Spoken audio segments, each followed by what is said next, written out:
Pembangunan Ibu Kota Negara Baru Nusantara atau IKN di Provinsi Kalimantan Timur terus digencarkan. Fokus pembangunan saat ini adalah kawasan inti pusat pemerintahan atau KIPP seluas 6.600 hektar. Di kawasan ini akan dibangun Istana Presiden, kantor kementerian dan lembaga negara, serta hunian untuk aparatur sipil negara, dengan target pembangunan hingga tahun 2045. Kepala Otorita IKN menjelaskan, nantinya IKN tidak hanya menjadi kota pemerintahan saja, namun juga menjadi kota yang semarak.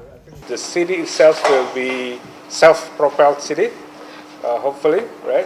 And for that, I think that we love to see that this city is not only livable but also lovable, so that it will become a vibrant city, not only a government city. Sejumlah pihak dari dalam dan luar negeri menyatakan ketertarikannya untuk berinvestasi di Ibu Kota Nusantara, termasuk Tiongkok yang selama ini gencar dengan proyek-proyek infrastruktur di Indonesia melalui prakarsa sabuk dan jalannya. Out of about 100 LOIs being received, interestingly, slightly more than 50% are coming from the domestic, from the Indonesian investor. And the remaining 50% that comes from the international, the largest right now comes from Malaysia, and slightly below Malaysia, interestingly, it's equal between the US and China in terms of number of LOIs being signed. Meski banyak menarik minat investor, namun hingga kini belum ada langkah lebih lanjut dari letter of intent tersebut. Menurut pengamat tata kota, para investor masih menunggu kepastian politik pasca Pilpres. Kalaupun sudah ada dikatakan LOI ya, letter of interest gitu ya, saya belum melihat actual investment-nya itu ya, bahwa mereka benar-benar akan membangun, itu semua menunggu 2024 gitu. Pembangunan IKN ini membutuhkan biaya sekitar 32 miliar dolar Amerika atau sekitar 486 triliun rupiah. 20%-nya akan ditanggung APBN, sementara sisanya bergantung pada swasta. Investor nasional bahkan asing juga pada posisi wait and see-nya. Nah ini akibatnya apa Mas?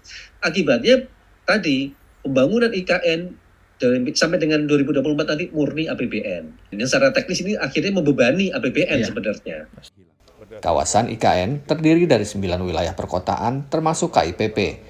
Namun sejauh ini baru kawasan inti saja yang dipromosikan. Pengamat mengatakan pemerintah seharusnya juga mempromosikan 8 wilayah perkotaan yang lain agar bisa menarik lebih banyak investor dan pembangunannya bisa serempak. Sampai dengan sekarang, saya belum lihat 8 wilayah perkotaan yang akan dijajakan itu kotanya mau seperti apa bentuknya. Kalau di IKN kan sudah kelihatan animasinya, secara teknis seperti apa. Yang 8 WP ini belum ada.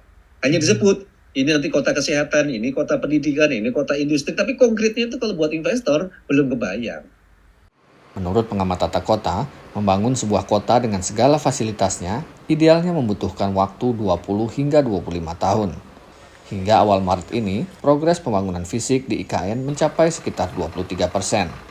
Untuk hunian pekerja konstruksi sudah mencapai 92%. Bendungan Sepaku Semoy sebagai penyedia air baku untuk kawasan IKN sudah selesai 85%. Sementara untuk Istana Presiden, pembangunannya baru mencapai 8%. Presiden Jokowi sendiri menargetkan upacara peringatan 17 Agustus 2024 mendatang akan digelar di IKN. Dari Jakarta, Ahadian Utama, Nabila Ganinda, Indra Yoga, dan tim VOA.